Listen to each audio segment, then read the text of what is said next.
Hello everybody and welcome to a new video, and I decided that today I'm going to do my very long overdue devlog on the game that I have totally been working hard on and not avoiding like the plague because I hate responsibility. No, that's not it. I have a massive fear of failure. So whenever I actually get excited about something, I eventually drop off because I'm terrified that I'm going to fail at it. Yeah, not competitive person at all. But anyways, I figured I'd give a little devlog, little update on the game because I actually got some progress done on it.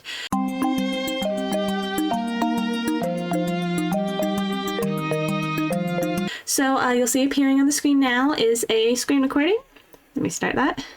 3, 2, 1. Is it recording? Yes, it is. Okay, a screen recording of my iPad where I go through and show you kind of my planning process for my game, which the working title is currently, as you can see, Rusty Sword. So yeah, that's the idea of what I wanted for the game has changed a lot since I came up with that working title, so it doesn't really make as much sense now as it did back then, but you know, here we are. It's stuck with me. It's what I named the original game file, so that's what we're calling it. Anyways, so here I ignore the table of context. Here we have a crap ton of pages for the story. I think I've made it through the first temple. I should kind of re-explain because it has been a hot minute. We've had so many new subscribers join, so I should probably explain kind of the premise of the game. You'll notice I'm not staying on the story page because it's spoilers, and I don't know how much of it is going to stay or change. Yada yada yada. I'm so sorry. Anywho,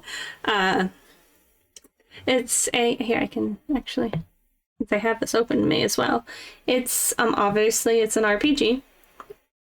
Not all games made in RPG Maker are RPGs. This is an RPG, and it is going to be kind of inspired by, I'd say, very heavily Zelda, because there's going to be one protagonist, and you're just going to follow her through the entire game, so you don't really have a party.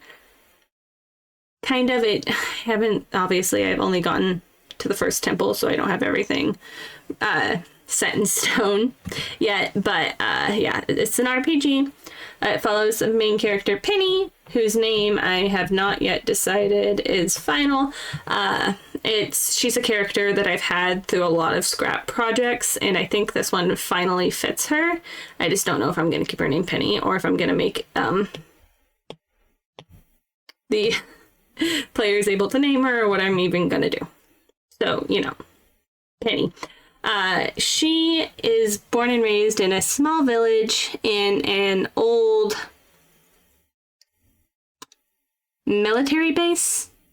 I think that's what I didn't write that down. In an old military base, and she is the apprentice to the most famous blacksmith in the kingdom. Which you might be thinking, wait, you just said she lives in an abandoned military base in a kingdom? It's because it takes place in kind of a post-apocalyptic world.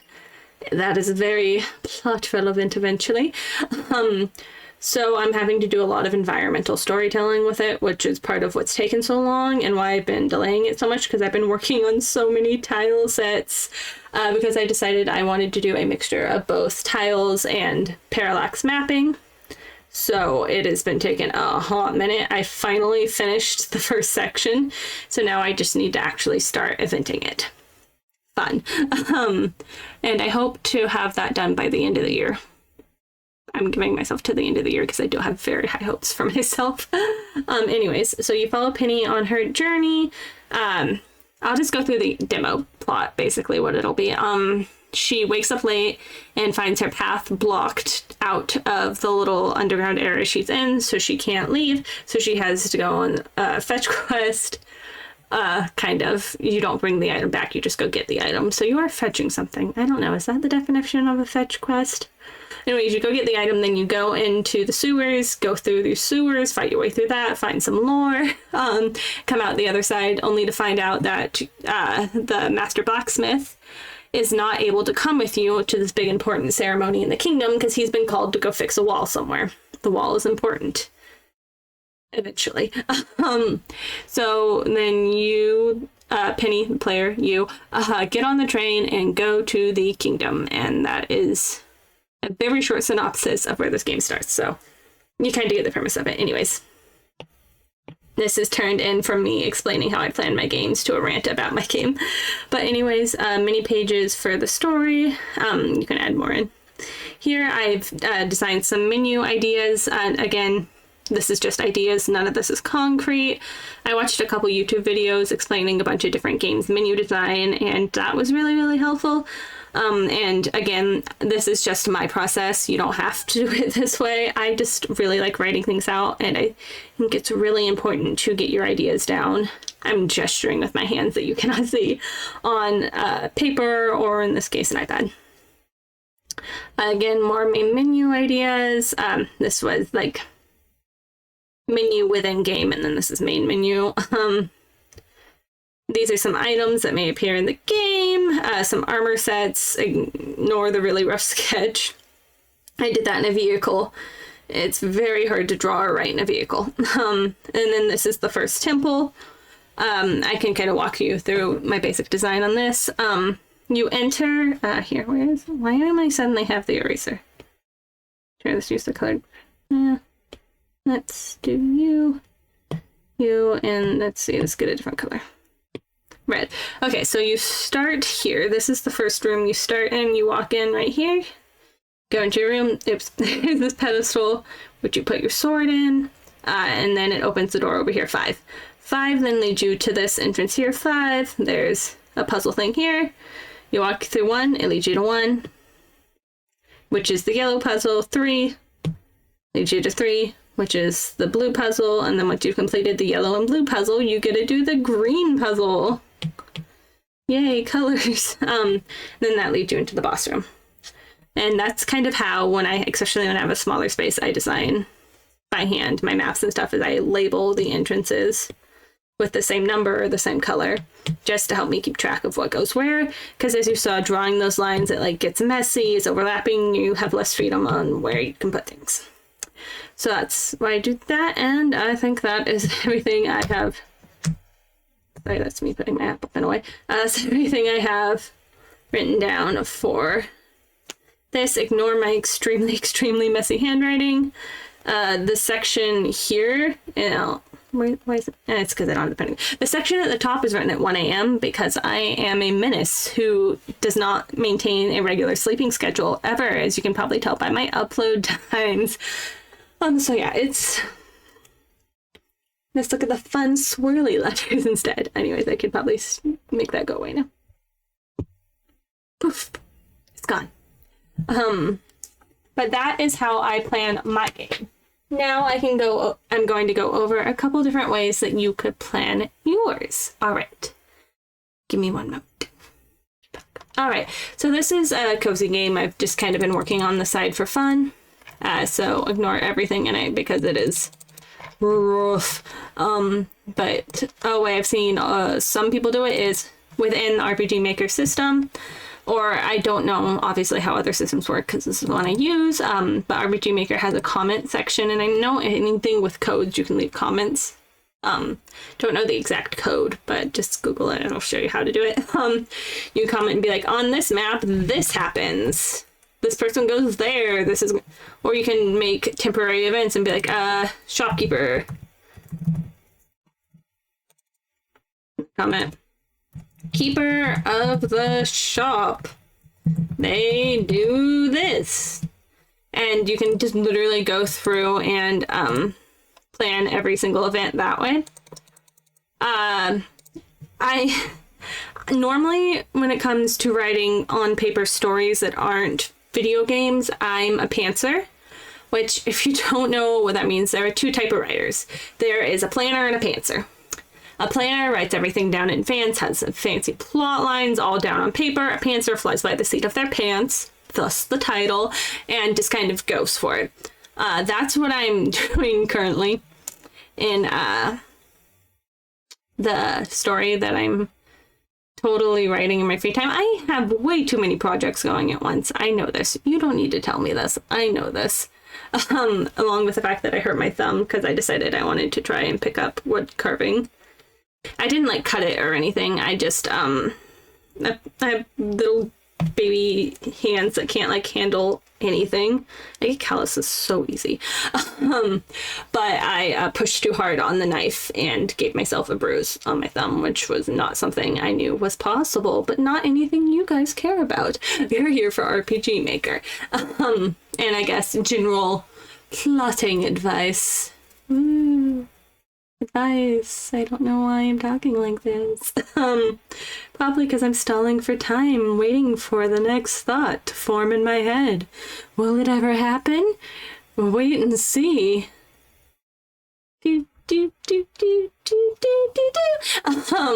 Sorry, I am sporadic tonight. Editor me? Cut the video here. Just end it all. They don't need to hear any of this. Anyways, back to the plot. You can, of course, attempt to pants a video game. That sounds really wrong. I'm rephrasing that. Hold on.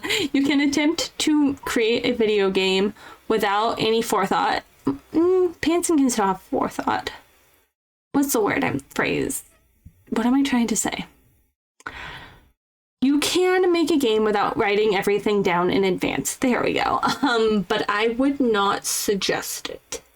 Just because it is very easy, especially when you're making a larger full-scale game, to get lost in the minutia of just absolutely everything. That's probably why 99% of my games have gone unfinished, is because I attempted to do them without writing anything down. Or I'd write stuff down and then wouldn't stick to it, or I'd just completely lose the plot, as I am prone to in these videos, and it would just end up being this nonsensical mess, and I would just drop the project because I was tired of it. So yeah, I highly suggest writing things down. It doesn't have to be in the same format I did. It could literally just be like a small little note on the back of the napkin. Hero goes here and does this, and you make up everything in between to get to hero goes there and does this. Actually, before I go, these are the current plugins that I plan on using in my game. I have a couple more planned. A couple more Mog Hunter plugins that I'm going to add just for aesthetics. Because let's be real here, if you're gonna make an RPG Maker game and sell it, the big one being here, and sell it, you need to have an aesthetics. Like, you can build an entire game out of out of the RTP, and it could be absolutely amazing. But anyone outside of the RPG Maker community is going to look at it and be like, oh, no thanks. So if you want to reach outside of that community, even like if your story is the absolute most amazing thing in the world, don't use all default RPG Maker assets. Get some free plugins, download some free tile sets. I know there's a lot of them out there. Before I actually really started to get into doing pixel art and stuff. Pixel sprites, I guess, is technically pixel art. Yeah, before I started to get into that, I used a lot of free tile sets online. Pandamaru's tile sets I really, really love. But yeah, just use your free assets and plan your stories. And that about summarizes something that I took entirely too long to explain. But anyways, thank y'all for being here through my rant. I hope it helped some of you. If you have any questions or want some ideas on how to plot or plan your games, go ahead and leave them down in the comments below. I like talking to you guys. I am very lonely. I kid. Anyways, I will see you in the next video. Bye-bye! I'm waving my hands like you can see them.